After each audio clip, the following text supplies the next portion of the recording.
Hello, everyone. Welcome to another Meet the Coach with Dr. Steve Jeff and myself, Erwin de Graaf. And today we have the pleasure to talk in the Meet the Coach with Jean Gibson. Hello, Jean. How are you doing?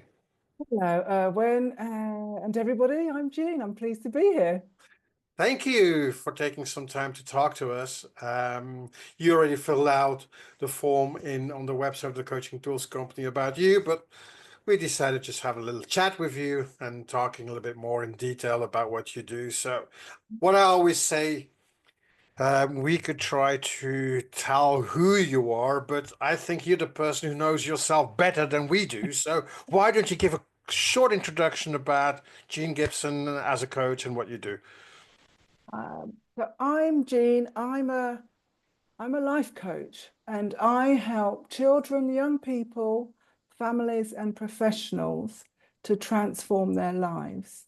I'm on a mission to change and to transform the lives of at least 10,000 people living with ADHD. And that's really what's driving me right now. I have an interesting, varied background working in human resources, learning and development, information technology. I transitioned into full-time coaching in 2016. I don't see coaching as a job. I see it as a passion.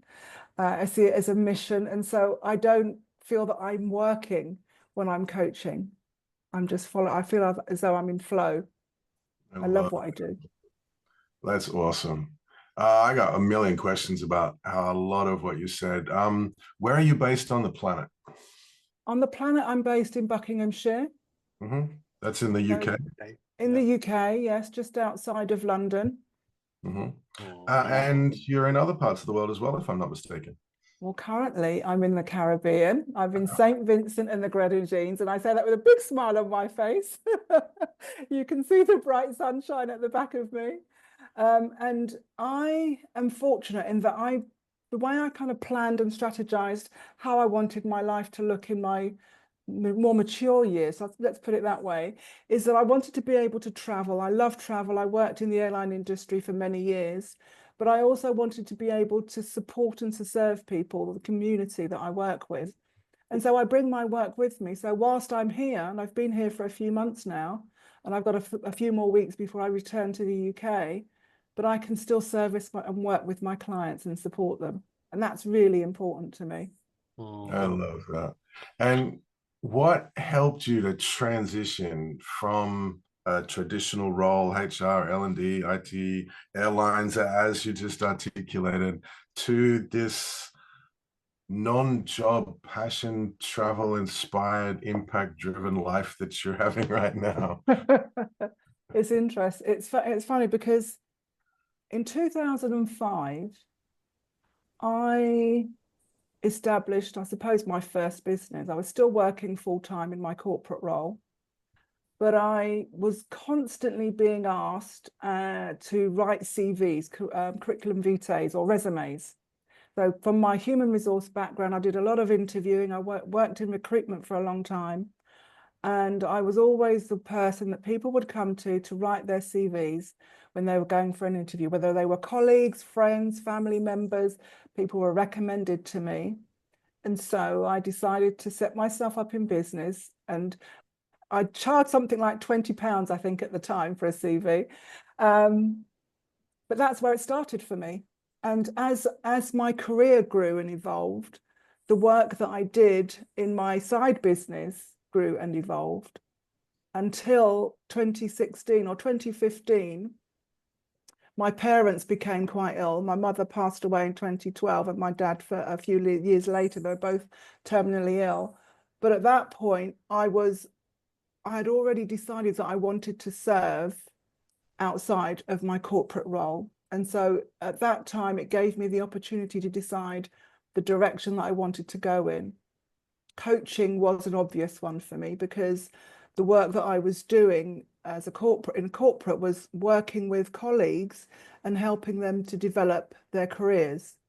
So assigning them to particular roles within the various departments within the organization that we worked in, and then also designing and developing strategies for the department that we worked with.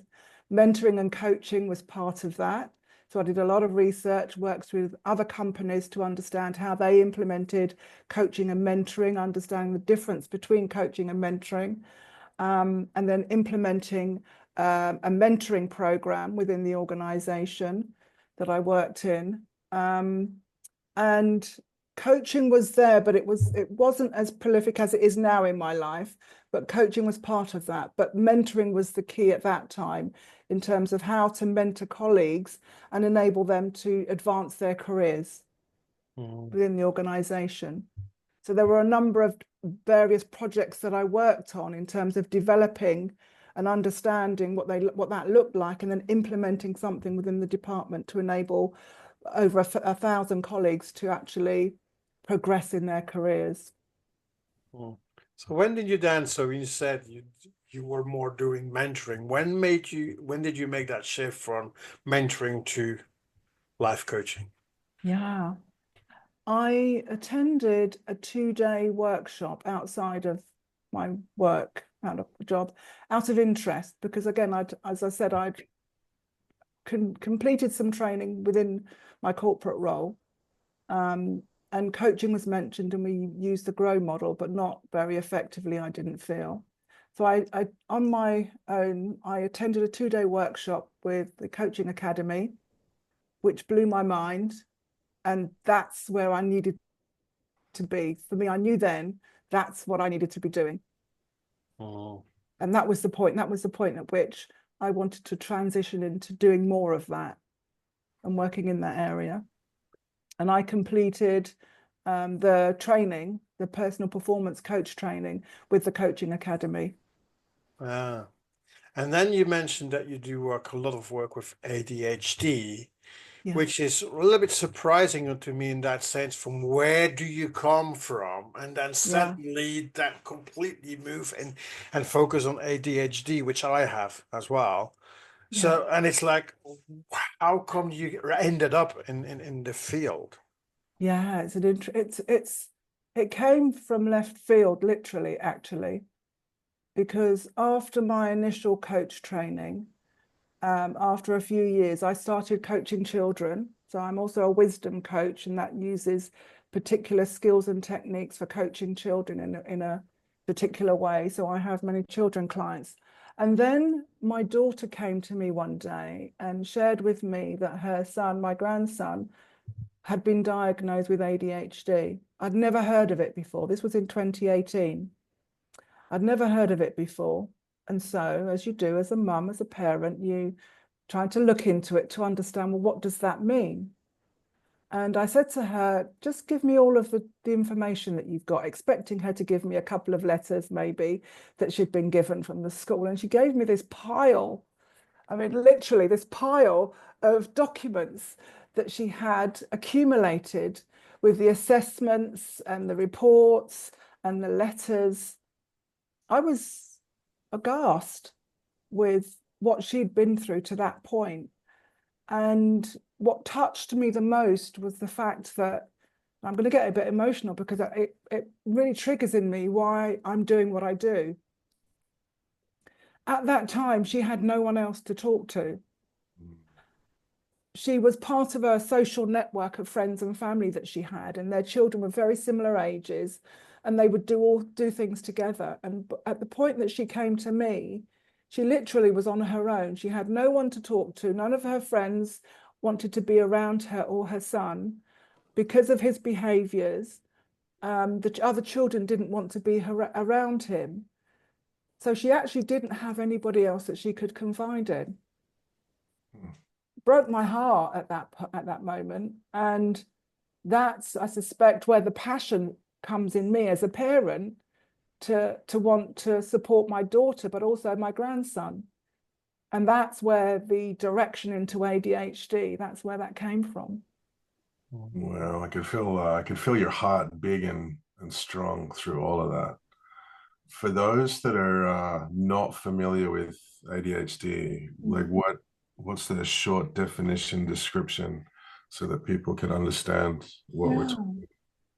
So ADHD, attention deficit hyperactivity disorder. It's not a great name. I know it's evolved, but that's where we are at the moment. And there's probably a lot of discussion around maybe the name being changed, but that's the current definition. And essentially, it's the way the brain processes information. It processes information differently to somebody who doesn't have ADHD. And the initial, I suppose, the myths about ADHD, that it's like naughty boys jumping up and down, misbehaving. And so history shows that people often thought that it was only in boys, that only boys, displayed the symptoms. But it turns out that actually the symptoms are also in girls. The girls display or present the symptoms differently to boys. They're usually more internal. Perhaps they're shy. They don't speak very much. They might be very emotional, overly emotional, although the emotion does happen in boys too. And so it's a very intense. So when I talk about the symptoms that I've just mentioned, they're not, and some people might say, well, everybody has a bit of ADHD. Well, that's not true, because the way that somebody with ADHD feels about something, it's very intense and it's consistent, and it can happen, it can occur for over a period of time. Whereas somebody who is maybe neurotypical is the term that is used. They may feel a similar emotion, but only for a moment in time, perhaps. So the impact is very different. And ADHD, it comes under the neurodiversity heading. So ADHD is one of those conditions. Autism is another neurodiverse condition. And there are other what are called comorbidities. So other symptoms, other conditions that may occur, as well as having attention deficit hyperactivity disorder. So it can be challenging and difficult to diagnose. Typically, in the UK anyway, that it may not be diagnosed until a child is older than 6 years old. And they use the DSM-5, which is the diagnostic manual that's used by the medical professionals. That document or that manual lists the conditions, the criteria that either a child or an adult needs to display over a period of time to be diagnosed with that condition. Right. Thank you for simmering that down to the essence for us. I had some questions for you about that in just a second, but Erwin, you were nodding a lot and you articulated that you have ADHD. What do you want to add from your experience on this definition? Of course, in each of those disorders, you have different levels. So for me, it's really going to attention. So like this morning, we had a meeting and your dog was barking, and my mind just went to the dog sign, and I was not listening to you anymore. So that's where I do have that disorder, because my focus, I cannot keep focus. If there's another noise coming, it goes immediately, and I completely go. And what I and another thing is that hyperactive. So it's something you didn't go too much in detail, but it's like that naughty boy kind of thing, always jumping around and not concentrating and looking around, which happened to me. Is like, yeah, because whatever information, and I don't know, I'm not an expert, but an information comes into me, it's like, and sometimes what happens to me is I get quite often information overload. So it's like a lot of things coming into the mind. I say, I've learned over the years to manage, but sometimes it gets too much. Sometimes my brain says, that's it, I can't anymore. So I and you have different levels, and the most important thing is that the issue in the end is not with the person who has it.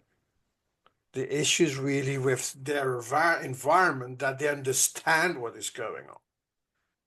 It's not in the sense kind of an illness. It's just like, you, as you said, your brain just takes it a little bit differently. And if you know that, and certainly if you look at education, so in schools and so on, if teachers understand that a person, how do I treat this? because a lot of ADHD people are, well, very famous peoples, and like they have ADHD because that creativity, that thing that's going on, and you need to allow those people to and even kids to allow that, to let it flow, because they can really get there and not limit in the structure that in school goes, because that doesn't work. Anyway, that's a little bit my feedback and how I've been doing this. So Yeah, I totally support that. Exactly what you were saying. So the hyperactivity piece is about the physical activity. yeah. And there's also that mental activity in your brain, the overactive mind. And that often is seen more in adults, where, you know, your brain is constantly active, and it can create that overwhelm depending on what's going on for you. That can be a Exactly. challenge. Certainly that happens when I'm not 100% or I'm not in control. So I can, but Yeah. if I'm getting like too tired or it's something going on I cannot control, and then it goes really over the top. Yeah. Yeah. Mm. The other thing I wanted to just jump in and add to what you were saying about the creativity in terms of supporting a child or an adult with ADHD is focusing on the strengths that they have. As you said quite rightly, there are many successful people who have ADHD. And rather than focusing on the negative aspects, the things that they're challenged with, it's important to understand those. But in order to support the individual in growing and enjoying their lives, it's understanding what is it that they do well, what are their passions, what are their interests, so that you're then able to help them and support them in enjoying those things and being able to, for them to be in flow. When you think about what you do well, what you enjoy doing, you're going to be able to do more of that.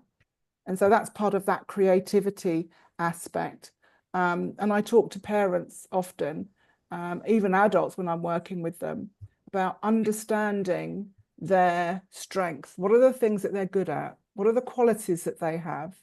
And for me, that's an area that I like to focus on, because I really focused on changing the story of ADHD. So it's about changing the perception from that image of the naughty boy to actually, okay, so they have ADHD. So what can I do to support that person or that individual or that child to help them get the best out of whatever environment that they're in?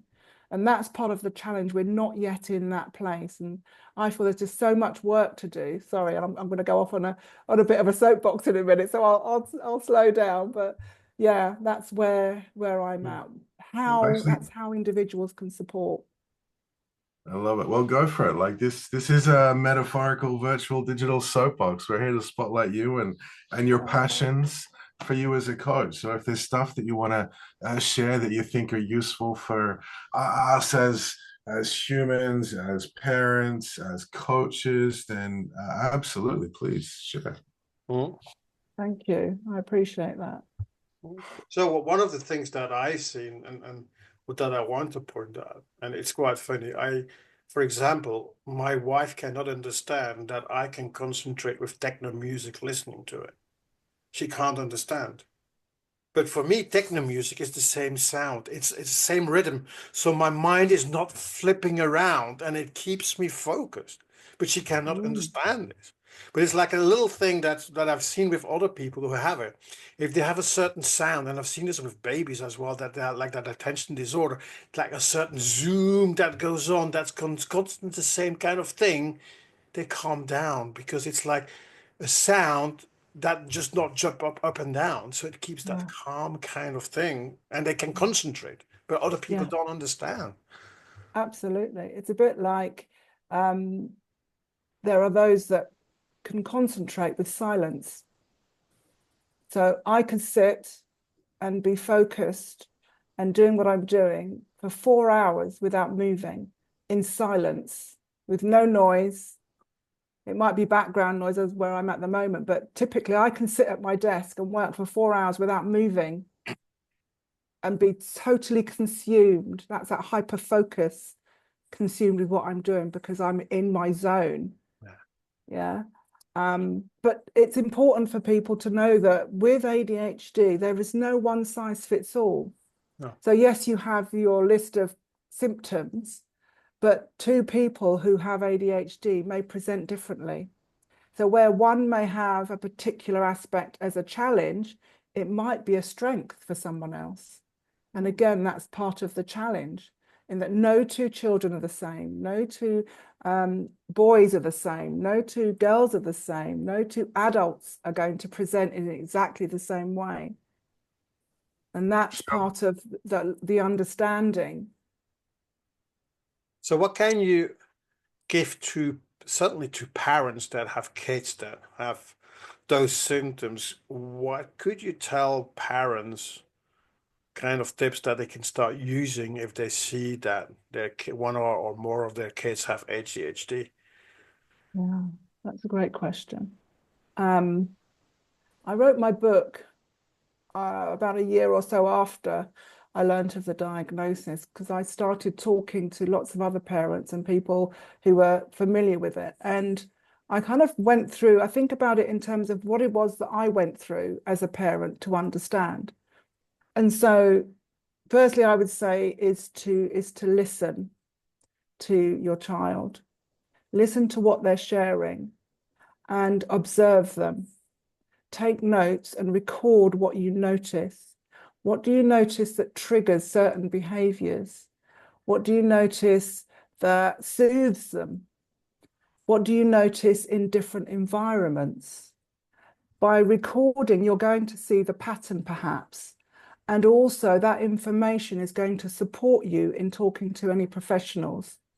So it might be that at home, you're noticing behaviors, maybe before bedtime, perhaps, or when they're eating, or when they're trying to do their homework. What works best for them? What are the challenges that you face? And then you might have a conversation with the teacher at school, and the teacher may say, well, I don't see any of that at school. And there's something about masking. Masking is one of the things that those with ADHD do because they want to fit in. So at school, they're going to be behaving because they want to be seen as the same as their class, you know, the other students, their peer group, and they don't want to be seen as different. And so they're going to be masking, which is a challenge in itself. And by the time the school bell rings and they're out the door and they're going home, that changes. The mask comes off. They're in a safe environment with their parents, and the parents then see everything that's been held in all day. So by recording and capturing that information, that's giving you the evidence, because to get an assessment, you need evidence. That's what they're looking for. That's what the professionals are looking for. The evidence that shows them the behaviors and the symptoms that are noted in various different environments. And that's why when you're getting an assessment, they'll not only get an assessment, a review or feedback from the parent, they'll also speak to the school to understand what the behaviors are noticed at school. So I would say listen, record, capture the information, to be patient. It is difficult and it is challenging, but trying to recognize that actually your child often can't help the behaviors. So one of the things that when my grandson was younger and he got upset and angry, he used to tell his mum he didn't love her. I mean, and that broke her. Yeah, that's really hurtful to hear that. But he was finding it difficult, and often a child will find it difficult to communicate what's going on for them. And so what we see, the action that we see, is this disruptive, angry behavior because they're struggling to articulate what's going on for them. So to have compassion and to be patient with your child. When they're calm, that's the time to have the conversation with them. I noticed when you were upset, and I recognized you were upset then. What was going on for you? Yeah, so I'm using a bit of our coaching language to ask those questions. Yeah, to help you as a parent understand what's going on for your child, and also bringing to your child's attention the behaviors that you notice, but also most importantly is to praise them when they're doing the right thing, and when they're doing things right, when they get it right, when the behaviors that you're seeing them doing are the things that they need to be doing. Praise them for it. and let them know that, and it sounds obvious as a parent that you've got their back, but actually they, as a child or a young person, you often feel alone.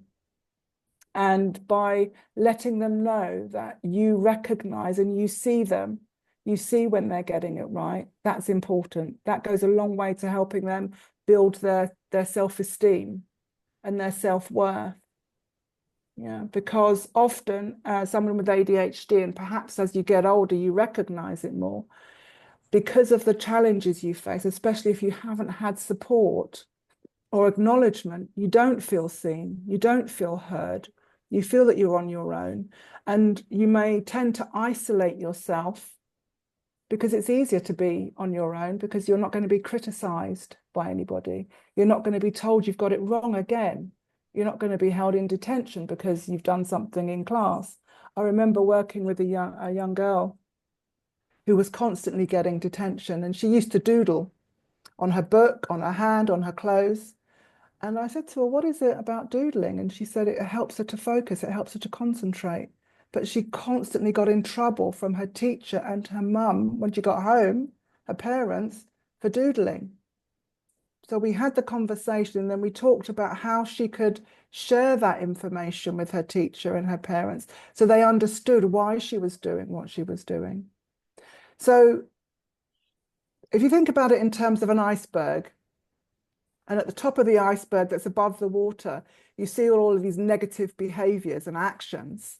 But underneath, there are a lot of other things that are going on for the person with ADHD. And often those things that are underneath that are unseen are the challenges of it, is the inner turmoil that that individual is going through.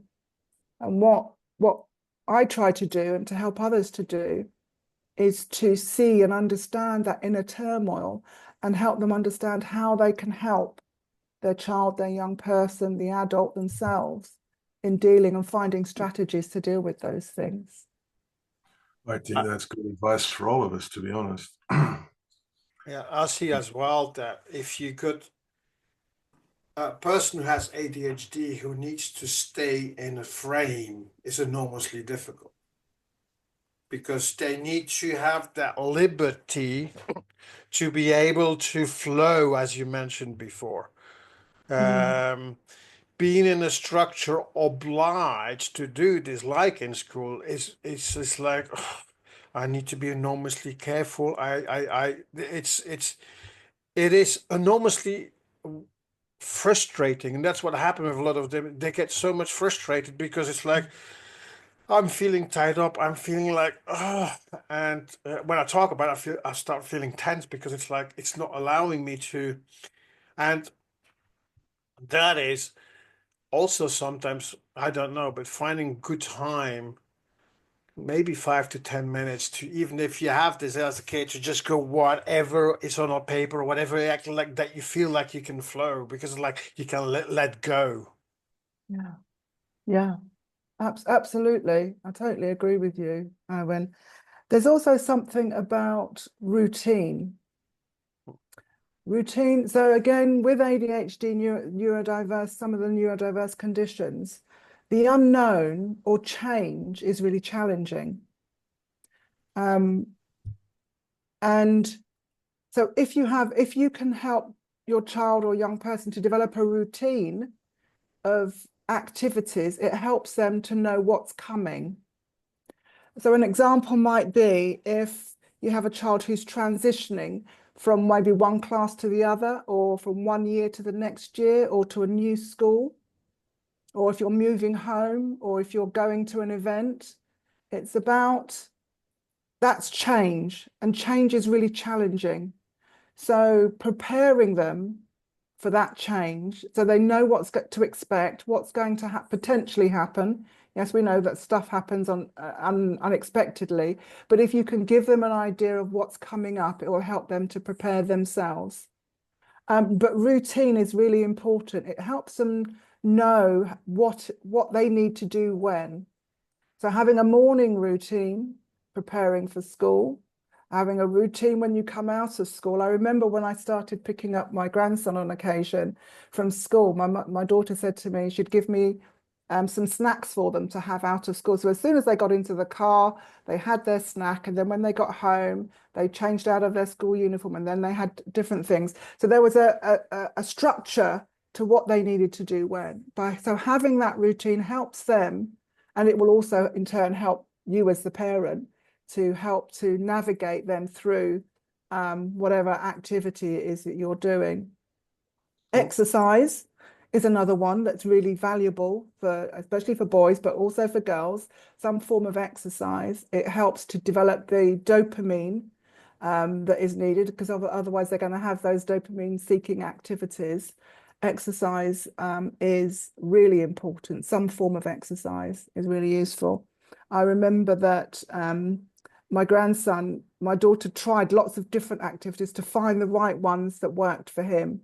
Football is a good one, swimming, martial arts. Again, some of those are have routine to them and have structure to them, but are complex and interesting enough that will hold their interest.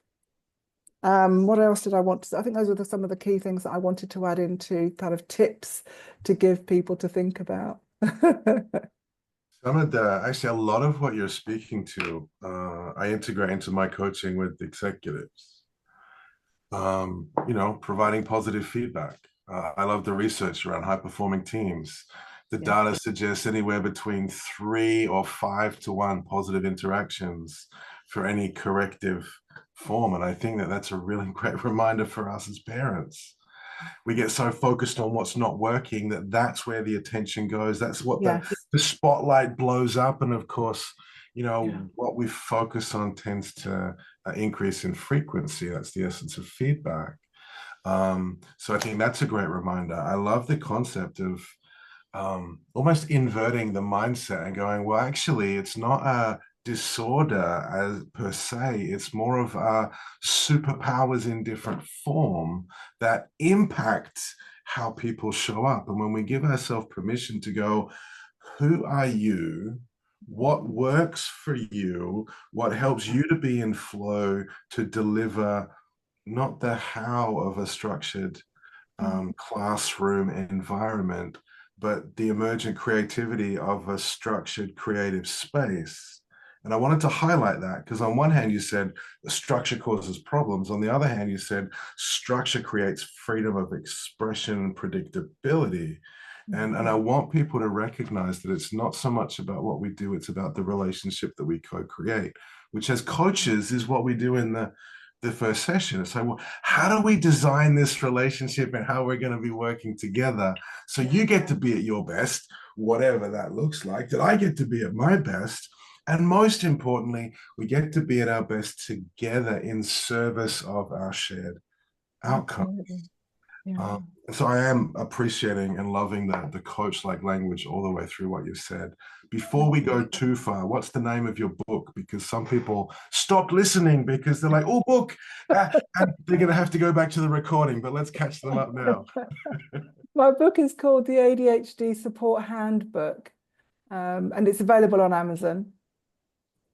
Awesome. We'll put some links to that below. Thanks for that. Thank you. I was one of those, oh, books. So I can see it on your website, actually. I love it. Thank you. Hey, one question that often comes up. So ADHD and other, for the we saw a different word like disorders, diagnoses, require psychological, medical diagnosis. There's proper formal ways of doing it. It very much fits into the medical model, which in many ways is different than coaching. Like, how do you coach around ADHD without being like therapeutic or a treatment? What does that sort of coaching look like? That's such a good question, and it's a really interesting one. You can receive specific ADHD coach training. So there are coach training schools. I trained with the International Coach Training School that's run by Laurie Dupar in America, because I was coaching individuals before I had the training. And you can without that training, you could coach somebody focusing on the issues. What coach training that I received gave me was that understanding of the condition and how it impacts an individual. So I'm able to use my coaching skills as you would do, and there's various tools that we use as coaches that you can use with your ADHD clients if you're coaching a client who has ADHD, but you're doing it with the lens of ADHD, your understanding of the condition. And so you take that into consideration as you're coaching your client. So an example, let me think of an example that I can give you. One of my clients who came to me as an ADHD client, in the very first session, in the intake session, we talked about her learning style, how she liked to receive feedback. She said that she didn't want to do any homework, so no exercises to take away because she wouldn't do them, that she was a visual. So there are certain tools that we have that we can use to help our clients understand themselves better so that we know how to coach them effectively.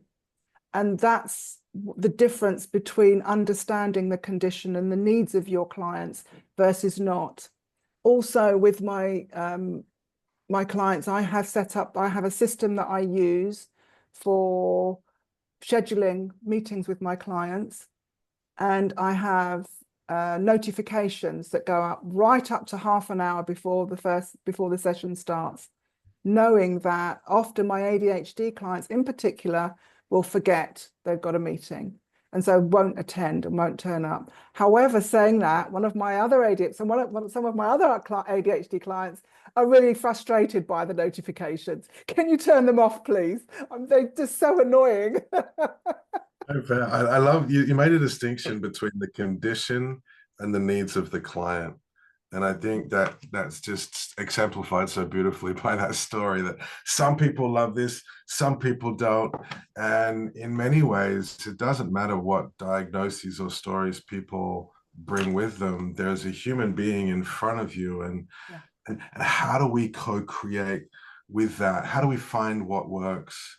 One thing I want to highlight that I heard from the training aspect and what that brought to you, one thing that I find is that an understanding of a condition can create a great deal of connection, empathy, and the sense of being seen, because people don't have to justify, articulate, explain, tell the same story, find the thing. If you kind of know, and I find this with strengths actually, when I'm using strengths in coaching, to see someone's strengths and go, hey, let me tell you what I see from these strengths. You tell me how I'm doing here.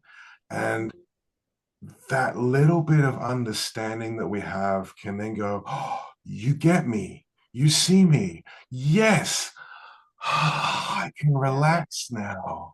Yeah. All right, now that we're relaxed, let's begin. And I think that's a wonderful gift that we could be bringing in service of clients. Yeah. It's taking the basket. Yeah. Yeah, absolutely. And on strengths, again, it's one of those things that when you've had the training, you understand some of the challenges that those with ADHD have. So when you start to talk about strengths, they'll naturally go to the things they don't do well. And so I think I mentioned the VIA tool where you can identify your strengths. That is so powerful because it's a way for individuals to see in black and white, and for them to acknowledge their strengths, because they very rarely see them. So it's not just about me as the coach saying, this is what I've seen, this is what I've observed in you. It's also there in black and white for them.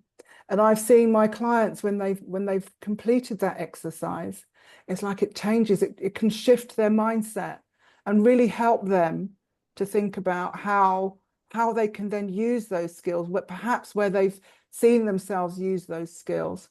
And I remember working with a young man who was actually very successful in his job. However, his performance changed and he felt that he might have ADHD. At that point, he wasn't diagnosed. And he did the VIA exercise. And when he came back to the session, he was like a different person. He said, I couldn't believe it. I didn't realize. And it was wonderful to see him in his element and recognizing and acknowledging the qualities and the value that he had. It really changed his viewpoint on himself, because he felt he'd lost all of that. So yeah, that's why I love coaching so much, and the impact that we can help individuals to have on their lives, for them doing it themselves, you know, but seeing the importance and the impact that it can have in terms of turning their lives around and enabling them to achieve what it is that they're capable of achieving. Because more often than not, I have clients sitting in front of me who feel that they are not capable, having achieved many things, but they don't recognize or acknowledge the things that they've achieved until you kind of help them and you work with them to see and to recognize. And acknowledge is a key word, to actually acknowledge what it is that they have done and what they're able to do going forwards. Yeah, because what happens is many have been told off and focused on a negative thing.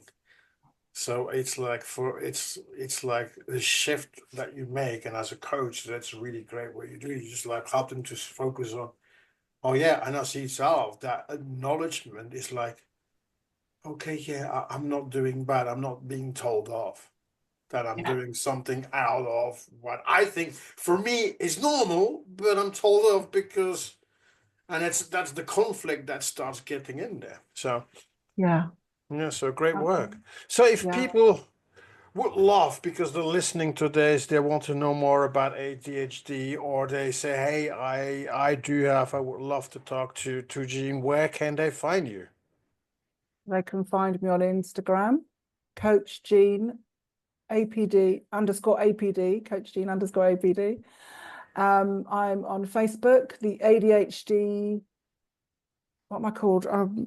Why have I forgotten the name of my own Facebook group? The ADHD Revolution is the name of my Facebook group. If you'd like to join it, you'll be very welcome. You can find me on LinkedIn, Jean Gibson. I'm there too. I also have a podcast called the ADHD Revolution. So do listen into that as well. Fantastic. Well, Jean, this has been a pleasure. Listeners, you'll find some of the links below the video somewhere. We'll put this video up on the Coaching Tools Company's site, where you can also read more about Jean as well. Find the link to her book and check all of that stuff out. Jean, this has been a pleasure connecting with you today. Thank you so much for sharing your heart, your passion, and good luck with that target of what was it, 10,000 people. Yeah. Thank you. Thank you so much for interviewing me, for having me on your program today. I really appreciate it. Just to add that I'm also about to set up a group coaching program, and I'm looking for, as a pilot, for at least 6 families to pilot. So if you're interested in being part of my first group coaching program, please do get in touch with me. Good. Thank you very much, Jean, and that was a great pleasure talking to you. Thank you so much.